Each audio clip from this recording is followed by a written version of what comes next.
ചാവക്കാട് ഒരുമനയൂർ വില്ലേജിൽ 37 കുടുംബങ്ങൾക്കാണ് കഴിഞ്ഞ ദിവസം വഖഫ് ബോർഡിൽ നിന്നും ഒഴിഞ്ഞുപോകൽ നോട്ടീസ് ലഭിച്ചത്. തീർന്നില്ല, വയനാട്ടിൽ 7 കുടുംബങ്ങൾക്കും ഇതേ വഖഫ് വക നോട്ടീസ് ലഭിച്ചു. വിഷയം ഒഴിഞ്ഞു പോകണമെന്നത് തന്നെ. മുനമ്പം വിഷയം കേരളത്തിൽ അതിരൂക്ഷമായി കത്തിക്കയറുമ്പോഴാണ് വഖഫിന്റെ ഈ പിടിച്ചെടുക്കൽ നോട്ടീസുകൾ വീണ്ടും വീണ്ടും വരുന്നത്.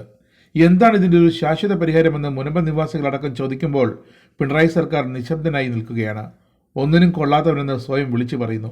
അതേസമയം കേന്ദ്ര സർക്കാരിന് മുനമ്പത്തുകാർക്കായി വ്യക്തമായ മറുപടിയുണ്ട്, പരിഹാരമുണ്ട്. വഖഫ് ഭീകരതയിൽപ്പെട്ടുപോയ മുനമ്പം ജനത രക്ഷിക്കാനിതാ കേന്ദ്ര സർക്കാർ രംഗത്തെത്തുകയാണ്.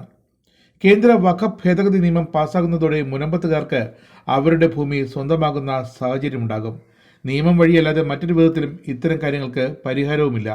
പതിറ്റാണ്ടുകളായി മുനമ്പത്തുള്ള കർഷകരുടെയും സാധാരണക്കാരുടെയും പാവപ്പെട്ടവരുടെയും അവകാശമാണ് അവിടുത്തെ ഭൂമി.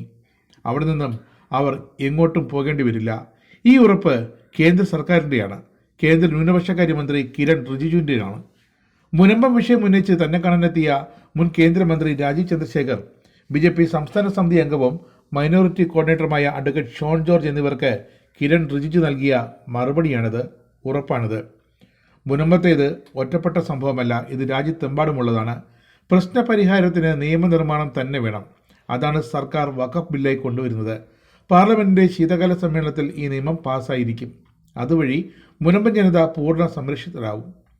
നിയമം വഴി മുനമ്പത്തെ ജനങ്ങളെ സംരക്ഷിക്കുമെന്ന് കിരൺ റിജിജു ഉറപ്പു നൽകി. അതുതന്നെയാണ് കേന്ദ്ര ആഭ്യന്തരമന്ത്രി അമിത്ഷായ്ക്കും ഉറപ്പായി നൽകാനുള്ളത്. വഖഫ് ബിൽ ശീതകാല സമ്മേളനത്തിൽ തന്നെ പാസ്സാക്കുമെന്ന് അമിത്ഷാ വ്യക്തമാക്കുന്നു. പാർലമെന്റിന്റെ ശീതകാല സമ്മേളനം നവംബർ 25-നാണ് ആരംഭിക്കുക. ഡിസംബർ 20 വരെ തുടരും. പ്രധാനമന്ത്രി നരേന്ദ്രമോദി പാർലമെന്റിൽ വഖഫ് ഭേദഗതി ബിൽ കൊണ്ടുവന്നിരുന്നു. 2013-ൽ കോൺഗ്രസ് ഭരണകാലത്ത് വഖഫ് ബോർഡ് നിയമത്തിൽ കൊണ്ടുവന്ന ഭേദഗതി, അതിന്റെ അനന്തരഫലങ്ങളാണ് ഇന്ന് നടക്കുന്നത്. കർണാടകയിൽ കർഷകരുടെ ഭൂമി, വീടുകൾ, ക്ഷേത്രസ്വത്തുക്കൾ എന്നിവ പോലും വഖഫ് സ്വത്തായി പ്രഖ്യാപിച്ചു. അതിനി അനുവദിച്ചു നൽകില്ല. NDA സർക്കാർ അധികാരത്തിൽ ഉള്ള കാലം ആരുടെയും സ്വത്ത് വഖഫിന് പോകില്ല എന്നാണ് മഹാരാഷ്ട്രയിൽ BJPയുടെ പ്രകടന പത്രിക പുറത്തിറക്കുന്നതിനിടെ അമിത്ഷാ നൽകിയ ആ ഉറപ്പ്.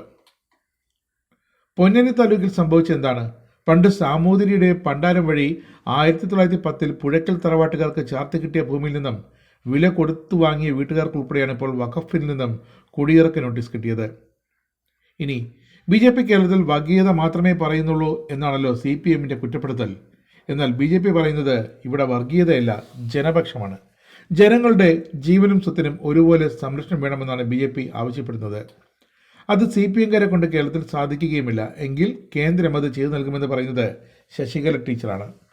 കിടപ്പാടം നഷ്ടപ്പെടുന്ന സാഹചര്യം വരുമ്പോൾ മുനമ്പം സമരത്തിന്റെ ഭാവവും തീവ്രതയും മാറുമെന്നാണ് ഹിന്ദു ഐക്യവേദി മുഖ്യ രക്ഷാധികാരി ശശികല ടീച്ചർ നൽകുന്ന മുന്നറിയിപ്പ്.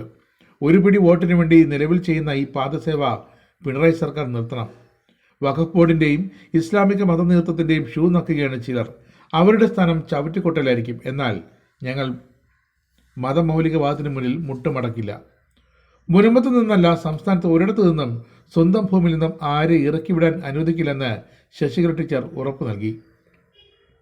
ഈ പ്രശ്നം പരിഹരിച്ച് മറ്റൊരിടത്ത് സ്ഥലം നൽകാൻ നീക്കവും നടക്കുന്നുണ്ട്. ഒരു തരി മണ്ണ് പോലും ഈ പേരിൽ വഖഫ് ബോർഡിന് പതിച്ചു നൽകാൻ അനുവദിക്കില്ലെന്ന് മുനമ്പത്തെത്തിയ ശശികല ടീച്ചർ ഉറപ്പു നൽകി. നിയമത്തിന്റെ പേരിൽ ഒരു രേഖകളുമില്ലാതെ വാമൊഴിയുടെ പേരിൽ പോലും ഭൂമി പിടിച്ചെടുക്കാനാണ് വഖഫ് ബോർഡ് ശ്രമിക്കുന്നത്. മുസ്ലിങ്ങളടക്കം വഖഫിന്റെ വലയിൽപ്പെട്ടിട്ടുണ്ടെന്നും മുനമ്പം വേളാങ്കണ്ണി മാതാ പള്ളി അങ്കണത്തിലെ സത്യാഗ്രഹ പന്തലെത്തിയ ശശികല ടീച്ചർ പറഞ്ഞു. മുനമ്പത്തുകാരുടെ അവകാശം സംരക്ഷിക്കുന്നതിന് ഹിന്ദു ഐക്യവേദി ഒപ്പമുണ്ടാകും. സ്ഥിരമായ പൂർണ്ണമായ അവകാശമാണ് ഇവിടെ ഭൂമിയുടെ പേരിൽ വേണ്ടത്. തൽക്കാലം പ്രശ്നം പരിഹരിച്ചാൽ നാളെ വീണ്ടും ഇത് ചോദ്യം ചെയ്യപ്പെടും. അന്യായമായി ആരുടെ ഭൂമിയിലും അവകാശവാദം ഉന്നയിക്കാമെന്ന അവസ്ഥ മാറണമെന്നും കേന്ദ്ര സർക്കാർ മാറ്റുമെന്നും ശശികല ടീച്ചർ പറഞ്ഞു.